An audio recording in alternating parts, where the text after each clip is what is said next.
എല്ലാവർക്കും പ്രണാമം. 67-ാം പദ്യമാണ് നമ്മൾ ഇന്ന് ചർച്ച ചെയ്യുന്നത്.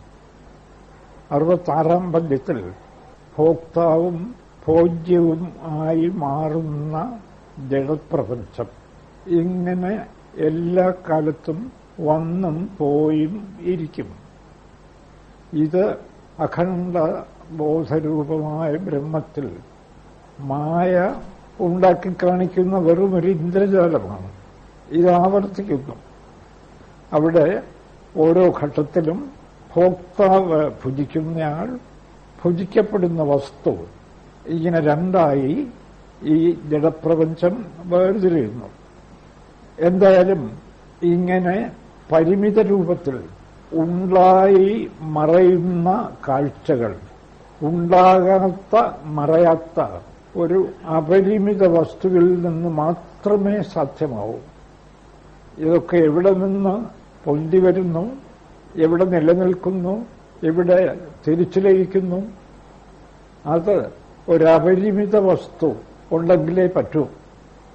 അല്ലെങ്കിൽ എവിടുന്ന് പൊന്തി വരാൻ, എവിടെ നിലനിൽക്കാൻ, എവിടെ ലയിക്കാൻ? അങ്ങനെ ഒരപരിമിത വസ്തു, അതിൽ ഉണ്ടായി മറയുന്നതായി തോന്നുന്ന പരിമിത ദൃശ്യങ്ങൾ, ഇത് രണ്ടുമേ ലോകത്തുള്ളൂ. മൂന്നാമതൊരു പദാർത്ഥം കാണാനേ ഇല്ല. പുറമേ കാണുന്ന എല്ലാം, ശക്തിസ്പന്ദനം മുതൽ സൂര്യചന്ദ്രന്മാർ വരെ ഉണ്ടാകുന്നു, മറയുന്നു. എവിടുന്നുണ്ടാകുന്നു, എവിടെ മറയുന്നു? ഇതാണ് അന്വേഷണം. അത് എവിടുന്നുണ്ടാകുന്നോ, എവിടെ മറയുന്നോ ആ വസ്തു മറ്റൊന്നിൽ നിന്നുണ്ടായതാകാൻ പറ്റില്ല. അത് മറ്റൊന്നിൽ മറയാനും പറ്റില്ല. ഇതാണ് അതിന്റെ അപരിമിതത്വം. ഗണനയിൽ നിന്നു കവിഞ്ഞ് ഇരിക്കുന്ന അവസ്ഥ, അങ്ങനെ ഒരു വസ്തു. അതാണ് 67-ാം പദ്യത്തിൽ ഗുരുദേവൻ വിവരിക്കുന്നത്.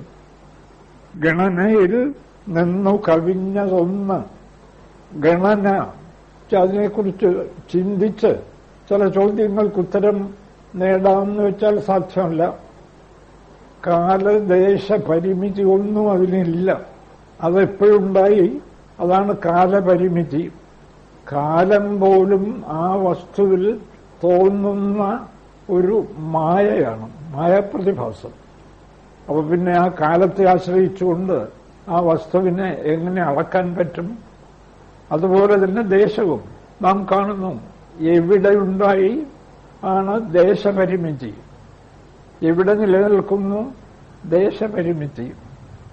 ഈ ദേശപരിമിതി ഒന്നും ആ പരവസ്തുവിന് കാണാൻ സാധ്യമല്ല. നമുക്കിവിടെ തന്നെ അങ്ങനെ ഒരു വസ്തു കാണുവാനുണ്ട്, ആകാശം. ഒരു ഗണനയും ആകാശത്തെ സംബന്ധിച്ച് പുറത്ത് നോക്കുന്നവർക്ക് കാണാൻ സാധ്യമല്ല. ആകാശം എവിടെയുണ്ടായി, എപ്പോഴുണ്ടായി, ആകാശം ഏതിൽ നിലനിൽക്കുന്നു? ഇത് പുറമേ അന്വേഷിക്കുന്ന ഒരു ശാസ്ത്രജ്ഞന് ഒരിക്കലും കണ്ടെത്താൻ സാധ്യമല്ല. സ്പേസ് സയൻസൊക്കെ വളരെയധികം വളർന്നിട്ടുണ്ട്. പക്ഷേ സ്പേസിനെ കുറിച്ച് ഈ ചോദ്യങ്ങൾക്ക് ഉത്തരം പറയാൻ ആർക്ക് കഴിയും? അവിടെയാണ് വേദാന്തി അഥവാ സത്യം കണ്ട ഋഷീശ്വരന്മാർ. സ്പേസ് എവിടെ നിലനിൽക്കുന്നു? അവർക്ക് ഉത്തരവുണ്ട്. ആകാശമുണ്ടെന്ന് അനുഭവിക്കുന്ന ബോധത്തിൽ നിലനിൽക്കുന്നു. ആകാശമുണ്ടെന്ന് അനുഭവിക്കാൻ ബോധമില്ലെങ്കിൽ ആകാശമില്ലേ ഇല്ല. ആര് പറയും ആകാശമുണ്ടെന്ന്? അപ്പോൾ ആകാശം പോലും ഗണനയിൽ നിന്ന് കവിഞ്ഞ വസ്തുവാണ്. ആകാശത്തിനും കാരണമായ ബോധത്തിന്റെ കാര്യം ആ സ്ഥിതിക്ക് എടുത്തു പറയേണ്ട ആവശ്യമേ ഇല്ല. അത് ഗണനയിൽ നിന്ന് കവിഞ്ഞ ബോധമാണ്. അതായത് ഇൻഫിനിറ്റ് കോൺഷ്യസ്നെസ്. നമ്മൾ ഇവിടെ കാണുന്നതൊക്കെ അതിന്റെ അല്പരൂപങ്ങളാണ്. ഇൻഫിനിറ്റായിട്ടൊന്നുണ്ടെങ്കിൽ അതല്ലാതെ വാസ്തവത്തിൽ മറ്റൊന്നും ഉണ്ടാവാൻ സാധ്യമല്ല. അപ്പൊ ഇവിടെ ഉണ്ടായി മറയുന്നതായി കാണുന്നതോ ആ അനന്തവസ്തുവിൽ, ഗണനയ്ക്ക് വഴങ്ങാത്ത വസ്തുവിൽ മായ ഉണ്ടാക്കി തീർക്കുന്ന വെറും കാഴ്ചകൾ. അതിനെ ചലിപ്പിച്ചോ അതിനെ വെട്ടിമുറിച്ചോ ചെറിയ ചെറിയ കാഴ്ചകളൊന്നും ഉണ്ടാക്കാൻ സാധ്യമല്ല. കാരണം അത് അനാദിയും അനന്തവുമാണ്. അതിനെ അങ്ങനെ ആർക്കും മുറിക്കാനൊക്കില്ല, അതിനെ ചലിപ്പിക്കാനൊക്കില്ല. അതാണ് ബ്രഹ്മം, അതാണ് ഈശ്വരൻ. ശാസ്ത്രീയമായ ഈശ്വര തത്വം, അഖണ്ഡ ബോധം, ഗണനയിൽ നിന്നു കവിഞ്ഞതൊന്ന്, അങ്ങനെ ഒരു വസ്തു, ഇൻഫിനിറ്റ് ആയിട്ടുള്ള ഒരു വസ്തു, അനന്തമായ ഒരു വസ്തു, അനാദിയായ ഒരു വസ്തു, സർവവ്യാപ്തമായ വസ്തു, എങ്ങും നിറഞ്ഞിരിക്കുന്നത്, അങ്ങനെ ഒരു വസ്തു. സാധാരണം, പിന്നെ സാധാരണം ജനിച്ചു മരിക്കുന്ന കാഴ്ചകൾ, ശക്തിസ്പന്ദനം മുതൽ സൂര്യചന്ദ്രന്മാർ വരെ ജനിച്ച് മരിക്കുന്ന കാഴ്ചകൾ. ഇവ ജനിച്ച് മരിക്കുന്നെങ്കിൽ അവ ഈ അനന്ത വസ്തുവിൽ ഉണ്ടായി മറയുന്ന നാമരൂപങ്ങളാവാനേ പറ്റൂ. ആ വസ്തുവിനെ ചലിപ്പിക്കുക പോലും ചെയ്യാതെ, അതിനെ മുറിപ്പെടുത്താതെ അതിൽ അനന്തകോടി ബ്രഹ്മാണ്ടങ്ങൾ ഉണ്ടായി മറയുന്നതായി തോന്നുന്നു. അതെങ്ങനെ? അതാണ് മായ. വാസ്തവത്തിൽ ഉണ്ടാകുന്നില്ല, നിലനിൽക്കുന്നില്ല, മറയുന്നില്ല. ഒരു ഐന്ദ്രജാലികൻ തന്റെ ഇന്ദ്രജാല വിദ്യ കാണിക്കുന്നത് പോലെ ഐന്ദ്രജാലികന്റെ ഇന്ദ്രജാല വിദ്യ ഉണ്ടാകുന്നില്ല, നിലനിൽക്കുന്നില്ല, മറയുന്നില്ല. അയാൾ സങ്കല്പിക്കുമ്പോൾ മറ്റുള്ളവർ എന്തൊക്കെയോ കാണുന്നു. അതുപോലെയാണ് ഈ ജഗത്ത്. അതിനപ്പുറം ഈ ജഗത്തിനെ കുറിച്ചൊന്നും പറയാൻ ഒരു ചിന്തകന് ഒരിക്കലും സാധ്യമല്ല. ഈ അനന്തകോടി ബ്രഹ്മാണ്ടങ്ങൾ, സൂര്യചന്ദ്രന്മാർ, ഇതൊക്കെ എവിടെ നിന്നുണ്ടാകുന്നു, എന്തിനുണ്ടാകുന്നു, ഒന്നിനും ഉത്തരമില്ല. നമ്മുടെയൊക്കെ സ്ഥിതി അത് തന്നെ. വാസ്തവത്തിൽ ആലോചിച്ചാൽ നമ്മളൊക്കെ എവിടെ നിന്നുണ്ടായി, എന്തിനുണ്ടായി? ഇങ്ങനെ കുറച്ചു ദിവസം ഉണ്ടെന്ന് തോന്നിയിട്ട് മരിക്കുന്നു. എന്തിനു മരിക്കുന്നു? അത് വീണ്ടും ഉണ്ടാവാൻ മരിക്കുന്നു. അങ്ങനെ ഒന്നും പറയുന്നതിന് അർത്ഥമില്ല. വീണ്ടും ഉണ്ടാവാൻ, ഉണ്ടായില്ലെങ്കിൽ എന്താ കുഴപ്പം? വീണ്ടും ഉണ്ടാവും എന്നെന്ത് തീർച്ച? ഒന്നിനും യുക്തിയില്ല. വേണമെങ്കിൽ വീട്ടിൽ പോയിരുന്ന് ചിന്തിച്ച് വല്ല യുക്തിയും കണ്ടെത്താൻ പറ്റുമെങ്കിൽ നാളെ ഇവിടെ ഒന്ന് പറയുക, ഞങ്ങളൊരു യുക്തി കണ്ടുപിടിച്ചിരിക്കുന്നു സാർ. നമ്മളൊക്കെ എന്തിനുണ്ടായി? നല്ല ഇഡ്ഡലിയും സാമ്പാറും ഒക്കെ കഴിക്കാനുണ്ടായി. ഇതിനാണോ നമ്മളൊക്കെ ഉണ്ടായത്? ഒടുവിൽ തീർച്ചയായും മരിക്കാൻ ഉണ്ടായി. അക്കാര്യത്തിൽ സംശയമൊന്നുമില്ല. അങ്ങനെ മരിക്കാൻ വേണ്ടി ഇപ്പോൾ ഉണ്ടാകേണ്ട ആവശ്യമുണ്ടായിരുന്നോ? അതിനൊന്നും ഉത്തരമില്ല, ഒന്നിനും ഉത്തരമില്ല. അതുകൊണ്ടാണ് ഗുരുദേവൻ പറയുന്നത്, ഗണനയിൽ നിന്നും കവിഞ്ഞതൊന്നു സാധാരണമിവ. പിന്നെ ഗണനയിൽ നിന്ന് കവിഞ്ഞതൊന്ന്, വേറൊന്ന് സാധാരണം, ജനിച്ച് ഉണ്ടെന്ന് തോന്നി മരിക്കുന്നത്. വാസ്തവത്തിൽ എന്തൊരു വിചിത്രമാണ് മരിക്കാൻ വേണ്ടി ജനിക്കുക. അന്തിമമായി തീർച്ചയായും സംഭവിക്കും എന്നുള്ള കാര്യം മരണം മാത്രം. അതിനുവേണ്ടി ജനിക്കുക. എന്തിനേത്? ഇതൊന്നും ജനിക്കുന്നില്ല. ഗുരുദേവൻ തന്നെ ഇതിനെ പറയാൻ പോകുന്നു. ഗണനയിൽ നിന്ന് കഴിഞ്ഞതൊന്ന് സാധാരണമിവ. പിന്നെ സാധാരണം, അതായത് ജനിച്ചു മരിക്കുന്ന കാഴ്ചകൾ. രണ്ടു ഒഴിഞ്ഞൊരു അന്യരൂപം. ഇവ രണ്ടിൽ നിന്നും ഭിന്നമായി ഒരു രൂപം. നിലവിലുമില്ലതു, നമ്മുടെ ചിന്തയിലെങ്ങുമില്ല, ഉണ്ടാകാനേ സാധ്യമല്ല. നിലവിലുമില്ലതു, നിദ്രയെങ്കിലും ഉറക്കത്തിലുമില്ല. ഉറക്കത്തിൽ ചിലപ്പോ സ്വപ്നമായിട്ട് പല കാഴ്ചകളും കാണുന്നുണ്ട്. അവയൊക്കെ ഇത് തന്നെ. അവിടെ ഒക്കെ ഗണനയിൽ നിന്ന് കവിഞ്ഞതൊന്ന്, ജനിച്ചു മരിക്കുന്ന സാധാരണ രൂപം മറ്റൊന്ന്. മൂന്നാമതൊന്ന് ഒരിടത്തും കാണാനില്ല. ഇങ്ങനെ ഇവ നിലവിലുമില്ലതു, നിദ്രയെങ്കിലും മേലിന നഗരത്തിലുമില്ല. അതിന് പരലോകത്ത് പോയാൽ ഈ രണ്ടിൽ നിന്ന് ഭിന്നമായി മറ്റേതെങ്കിലും രൂപം കാണാൻ പറ്റുമോ? ഒരിടത്തുമില്ല.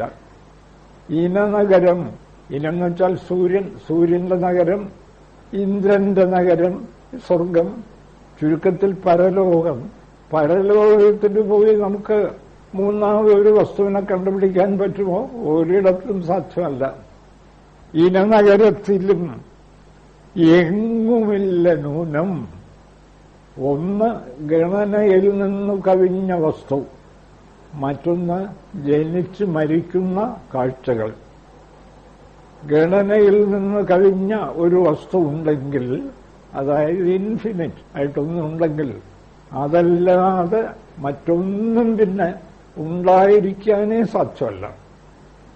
അപ്പോൾ ഉണ്ടെന്ന് തോന്നുന്നെങ്കിൽ വെറും തോന്നൽ.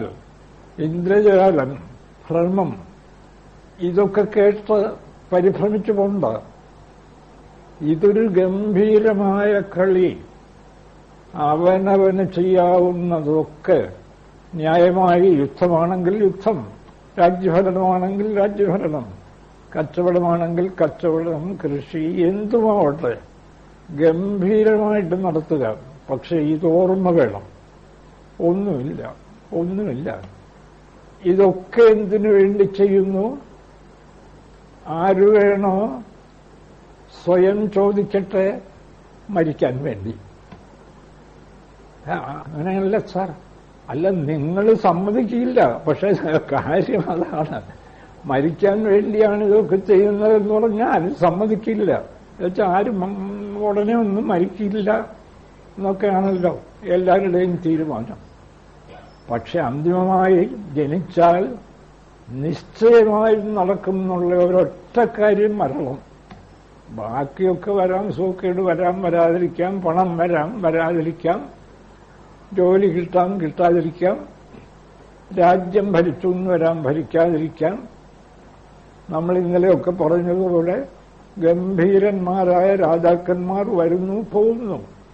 നമ്മുടെയൊക്കെ രാഷ്ട്രീയത്തിൽ തന്നെ അധികായന്മാർ എന്നൊക്കെ പറയുന്ന അധികായന്മാർ വരുന്നു. എവിടുന്ന് വരുന്നു? അവരാരെങ്കിലും അറിഞ്ഞുകൊണ്ടാണോ?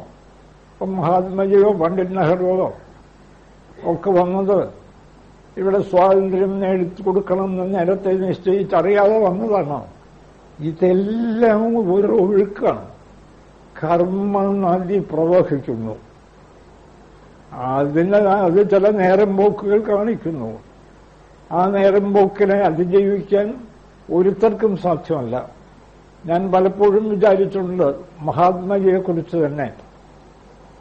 ഒരസ്ഥിപഞ്ജരമായ മനുഷ്യൻ, എന്താ 2 ലോകമഹായുദ്ധങ്ങൾ ജയിച്ച ബ്രിട്ടീഷ് സാമ്രാജ്യത്തിന് എപ്പോ വേണമെങ്കിലും അദ്ദേഹത്തെ നേരത്തെ തന്നെ വെടിവെച്ച് കൊല്ലാമായിരുന്നു. എന്തുകൊണ്ട് സാധിച്ചില്ല? ചർച്ചിൽ പോലും പറയുന്നത്, 2 മഹായുദ്ധം ജയിച്ച ചർച്ചിൽ പറയുന്നത്, എനിക്ക് ഈ ലോകത്ത് പേടിയുണ്ടെങ്കിൽ ഈ അർത്ഥനഗ്നനായ ഫക്കീറിന് മാത്രം. എന്താത് കാര്യം? നിസ്സാരമായിട്ടൊരു വെടിയുണ്ടയ്ക്ക് വിഷയമാക്കാനുള്ളതേ ഉള്ളേ. പിന്നെ എന്താ ചർച്ചിലിന് പേടിക്കാൻ കാര്യം? അതാണ് പ്രകൃതി നിയമം. ചർച്ചിലിന് തോന്നുന്നില്ല വെടിവെക്കാൻ. എന്താ? മഹാത്മജി അങ്ങനെ വന്നേ തീരൂ. ഈ ഭ്രമനിയമം ഒരു കളി, ഗംഭീരമായ കളി. അതിൽ കൂടുതലൊന്നും ഇവിടെ ഇല്ല. ആ മഹാത്മജി ഇപ്പൊ എവിടുന്ന് വന്നു? എന്തിനു വന്നു? അത് ഇന്ത്യക്ക് സ്വാതന്ത്ര്യം നേടിത്തരാൻ വന്നു. ഇന്ത്യക്ക് സ്വാതന്ത്ര്യം നേടിത്തരാൻ ആര് പറഞ്ഞു? അത് അദ്ദേഹത്തിന്റെ ജീവിതം കൊണ്ട് അങ്ങനെ തോന്നുന്നു. അത് ജീവിതം കഴിഞ്ഞപ്പോഴല്ലേ അങ്ങനെ തോന്നുന്നത്? നേരത്തെ അതിനുവേണ്ടി നിശ്ചയിച്ച് അദ്ദേഹത്തെ ഇങ്ങോട്ട് അയച്ചത് ആര്? അങ്ങനെ ആരെങ്കിലും ഉണ്ടെങ്കിൽ ഗണനയിൽ നിന്നു കവിഞ്ഞ ആ സത്യം, അതിനിങ്ങനെ ഒരു പ്രവർത്തന നിയമമുണ്ട്. ആ സത്യമാണ് അദ്ദേഹത്തെ അയച്ചത്. അല്ലാതെ ഒരു ശാസ്ത്രജ്ഞനോ ആരുമല്ല. അത് വന്നു പോയി. ഇനിയും അതുപോലെ വിവേകാനന്ദ സ്വാമി പറയും പോലെ നിരവധി വിവേകാനന്ദന്മാർ വരും, പോവും. അതൊക്കെ ഗുരുദേവനെ പോലെ ഓരോ കാലഘട്ടത്തിലും വരും പോവും. ഇതൊക്കെ എങ്ങനെ? ആ ഗണനയിൽ നിന്നും കവിഞ്ഞ സത്യത്തിന്റെ വെറും കളി. അത് വെളിപ്പെടുത്താനാണ് ഗുരുദേവൻ ഈ 67-ാം പദ്യം രചിച്ചിരിക്കുന്നത്. ഗണനയിൽ നിന്ന് കവിഞ്ഞതൊന്ന് സാധാരണമിവ. പിന്നെ സാധാരണം ഇവ രണ്ടുമൊഴിഞ്ഞൊരന്യരൂപം. മൂന്നാമത് ഒരു രൂപം നിലവിലുമില്ലിതു നിദ്രയെങ്കിലും മേലിനനഗരത്തിലും പരലോകത്തിലും എങ്ങും ഇല്ല നൂനം, മറ്റൊരിടത്തുമില്ല എന്ന് പറഞ്ഞാൽ ഗണനയിൽ നിന്ന് കവിഞ്ഞ ആ രൂപം മാത്രമാണ് സത്യം. മറ്റെല്ലാം അതിലെ വെറും ഇന്ദ്രജാല പ്രകടനം. അനന്തകോടി ബ്രഹ്മാണ്ടങ്ങൾ ആ വസ്തുവിലെ ഇന്ദ്രജാല പ്രകടനം മാത്രം. ഇതൊക്കെ ഒരു വ്യക്തിയെ സംബന്ധിച്ചിടത്തോളം ഗണനയിൽ നിന്ന് കവിഞ്ഞ ആ സത്യത്തെ എങ്ങനെയാ കണ്ടുപിടിക്കുക? വ്യക്തി എന്ന് പറഞ്ഞാൽ വ്യക്തിയിലുള്ള ഞാനുണ്ട് എന്നനുഭവിക്കുന്ന ഞാൻ, അതാണ് വ്യക്തി. വ്യക്തിയുടെ എല്ലാം ഈ ഞാനാണ്. വ്യക്തിയുടെ പ്രപഞ്ചം പോലും ഈ ഞാനാണ്. ഞാനില്ലെങ്കിൽ ഏത് പ്രപഞ്ചം? വ്യക്തിയുടെ മനസ്സ്, ബുദ്ധി, ശരീരം ഒക്കെ ഞാനാണ്. എന്താ കാര്യം? ഞാനില്ലെങ്കിൽ ഒന്നുമില്ല. ഈ ഞാൻ ചിലർ ചോദിക്കാറുണ്ട്, ഞാൻ ജീവനാണെന്ന് പറയാറുണ്ട്. പിന്നെ ഞാനിനെ തന്നെ അഹങ്കാരമായി പറയാറുണ്ട്. അതെങ്ങനെ സാർ? ഒരേ ഞാനിനെ ജീവനായും ജീവാത്മാവായും അഹങ്കാരമായും ഒക്കെ പലതരത്തിൽ പറയുന്നത്? അത് സാരമില്ല. ഒരേ ഞാൻ തന്നെയാണ് ജീവാത്മാവും അഹങ്കാരവും ബുദ്ധിയും മനസ്സും ഒക്കെ. പക്ഷേ ഈ ഞാനിന് സഞ്ചരിക്കാൻ രണ്ട് മാർഗങ്ങളുണ്ട്. ഒന്ന് അന്തർമുഖമായി പരമസത്യത്തോടടുപ്പിക്കുന്ന മാർഗം. മറ്റൊന്ന് ബഹിർമുഖമായി അനന്ത ജഡരൂപങ്ങളുമായി ബന്ധപ്പെട്ട് ജീവിതം നയിക്കുന്ന മാർഗം. ഈ രണ്ടു മാർഗം. ഞാനെന്നുള്ള ആ ബോധത്തിന് ഇതിലേത് മാർഗം വേണോ തിരഞ്ഞെടുക്കാം. ജനിച്ചു മരിക്കുന്ന ജഡദൃശ്യങ്ങളുമായി ബന്ധപ്പെട്ട് തന്റെ ജീവിതയാത്ര നയിക്കാം. ഇപ്പം മിക്കവാറും എല്ലാവരും ആ മാർഗത്തിലാണല്ലോ സഞ്ചരിച്ചുകൊണ്ടിരിക്കുന്നത്. അന്തർമുഖമായി ആത്മാവിനെ അന്വേഷിക്കുന്ന മാർഗം വളരെ ചുരുക്കം പേർക്കേ വേണ്ടൂ. ഉള്ളിലേക്കൊന്ന് തിരിഞ്ഞു നോക്കുക. ഞാൻ തന്നെ മൂടിയിരിക്കുന്ന ചപ്പും ചവറും, അതായത് കാമം, ക്രോധം, ലോഭം തുടങ്ങിയ വികാരങ്ങൾ, നിരവധി ചിന്തകൾ, ഇവയൊക്കെ ഒന്ന് മാറ്റുക. അതാണ് അന്തർമുഖമായ സത്യാന്വേഷണം. ഞാനിന് ആ മാർഗത്തിലും സഞ്ചരിക്കാം. ആ മാർഗത്തിൽ സഞ്ചരിച്ചാൽ ഞാൻ ഗണനയിൽ നിന്നു കവിഞ്ഞ ആ പരമസത്യത്തിലെത്തിച്ചേരും. ഇപ്പോഴും ഈ ഞാൻ ആ സത്യത്തിന്റെ ഒരു പരിമിത രൂപമാണ്. മറ മാറ്റിയാൽ ഈ പരിമിത രൂപം മാറി ഈ ഞാൻ തന്നെ അപരിമിതമായ ഗണനയിൽ നിന്ന് കവിഞ്ഞ ബ്രഹ്മരൂപമായി മാറും. ശുദ്ധമായ ആനന്ദമായി മാറും. അങ്ങനെ മാറുന്ന ഞാൻ ശ്രേഷ്ഠമായ ഞാനാണ്. കാരണം മരിക്കാത്ത, ജനിക്കാത്ത സത്യത്തിൽ എത്തിച്ചേരാൻ ആ ഞാനിന് സാധ്യമാകുന്നു. അതുകൊണ്ട് ആ ഞാൻ നിശ്ചയമായും ശ്രേഷ്ഠമാണ്. നേരെ മറിച്ച് പരിമിതമായ ജഡരൂപങ്ങളിൽ പറ്റിപ്പിടിച്ച് ശരീരം മുതൽ എന്റെ ശരീരം, പിന്നെ തുടർന്ന കുടുംബ ബന്ധങ്ങൾ, പലതരം ജഡസാമഗ്രികൾ, അവയൊക്കെ കൂടുതൽ കൂടുതൽ ഇങ്ങനെ നേടുക, അവയെ പറ്റിപ്പിടിച്ച് മുമ്പോട്ട് പോകുന്ന ഞാൻ പോക്കിൽ തന്നെ ഒട്ടേറെ കഷ്ടതകൾ, ദുഃഖങ്ങൾ സഹിക്കേണ്ടി വരുന്നു. ഒടുവിലോ പരമദുഃഖം.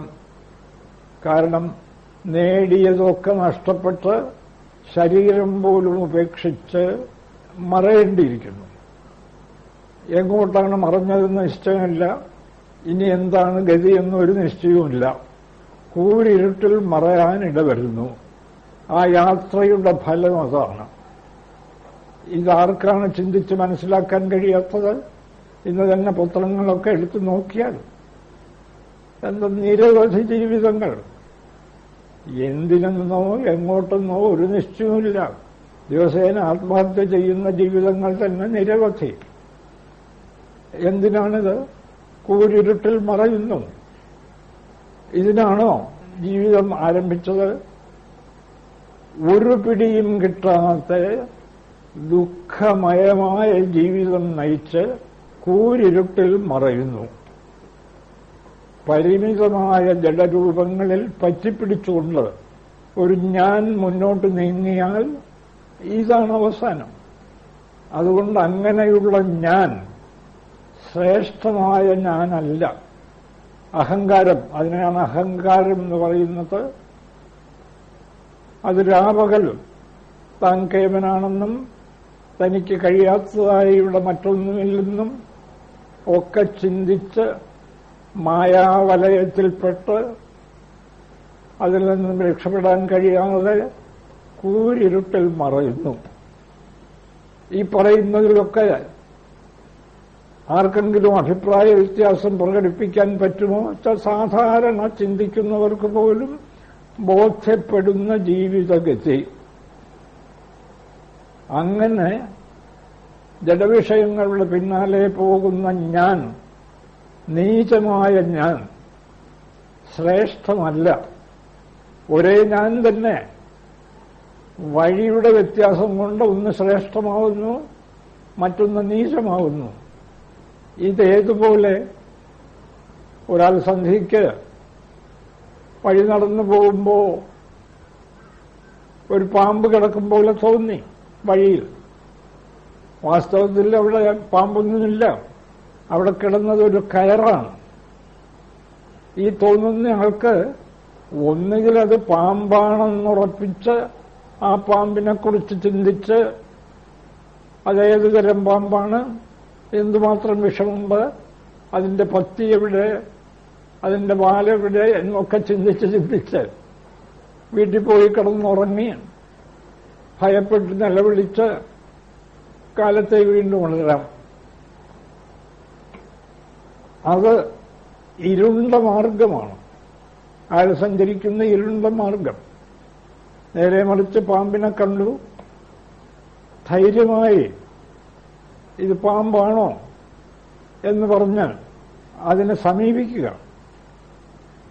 പേടിയുണ്ടെങ്കിൽ ഒരു വടിയോ ഉളക്കോ ഒക്കെ എടുത്ത് അല്ലെങ്കിൽ ഏതെങ്കിലും കൂട്ടുകാരനെങ്കിലും വിളിച്ച് അതിനെ സമീപിക്കുക. അടുത്തടുത്ത് ചെല്ലുന്തോറും ഇത് പാമ്പല്ലല്ലോ, ഇത് കയറാണല്ലോ എന്ന ചിന്ത ഉറച്ചുറച്ചു വരും. ഒടുവിലടുത്തിരുന്നു, ഇത് കയറ് തന്നെ. എന്തൊരാശ്വാസമാണ്! പാമ്പില്ലേ ഇല്ല, ഇവിടെ പാമ്പേ ഇല്ല, കയറേ ഉള്ളൂ. അടുത്തു നിന്നു കയറ് കയ്യിലെടുത്തു നോക്കി. അതാണ് പരമാത്മതത്വവുമായി ഏകീഭവിച്ച് താൻ അതാണെന്ന് നല്ല ഉറപ്പായി. ഇനി എന്താ പേടിക്കാൻ? കയ്യിലെടുത്തു നോക്കി കയറ് പാമ്പാണോ അല്ലയോ എന്നൊക്കെ അങ്ങോട്ടും ഇങ്ങോട്ടും മറിച്ചും തിരിച്ചും ചിന്തിച്ചു. പാമ്പിന്റെ കണിക പോലും ഒന്നുമില്ല, എല്ലാം പിടികിട്ടി. അപ്പോ താൻ തെറ്റിദ്ധരിച്ചു കണ്ട പാമ്പിന്റെ രഹസ്യം അറിയാൻ ധീരമായി മുന്നോട്ട് പോയി. വസ്തുവിനെ കണ്ടെത്തുന്ന ആൾ ശ്രേഷ്ഠൻ.